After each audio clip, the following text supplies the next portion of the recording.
Top quality और consistent performance के लिए सिर्फ सिल्वर पंप नाम याद रखना। તો આ તરફ દેવભૂમિ દ્વારકાથી સમાચાર મળી રહ્યા છે। કોંગ્રેસ નેતા વિક્રમ માડમ નહીં લડે ચૂંટણી। આગામી સમયમાં કોઈ પણ ચૂંટણી ન લડવાની તેમણે જાહેરાત કરી। જિલ્લા કોંગ્રેસ પ્રમુખના પદ ગ્રહણ સમારોહમાં તેમણે જાહેરાત કરી। સંગઠનમાં રહીને જનતાની સેવા કરીશ તેવું વિક્રમ માડમે કહ્યું। તો દેવભૂમિ દ્વારકાના જિલ્લા કોંગ્રેસના પ્રમુખના પદ ગ્રહણ સમારોહમાં વિક્રમ માડમે ચૂંટણી ન લડવાનું નિવેદન આપ્યું છે। અગાઉ વિક્રમ માડમ ધારાસભ્યથી લઈને સંસદ સભ્ય સુધીની ચૂંટણી લડી ચૂક્યા છે।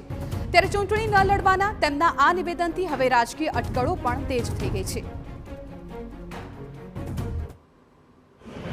અમારે જે સમજવું હોય સમજો, જનતાને જે સમજવું હોય। હું દેવભૂમિ દ્વારકાની અંદર હવે ચૂંટણી લડવાનો નથી। હું ફરીને તમારા મીડિયાના અને વિક્રમ માડમ બોલે એ જ પ્રતિજ્ઞા છે। વિક્રમ માડમને બીજી પ્રતિજ્ઞાની જરૂર નથી। નથી લડવાનો તો નથી લડવાનો। જનતાએ પોતાની લડાઈ પોતે લડવી જોઈએ। દર વખતે કોક આવીને લડી દેશે, ક્યાં લગી કોક લડી દેશે?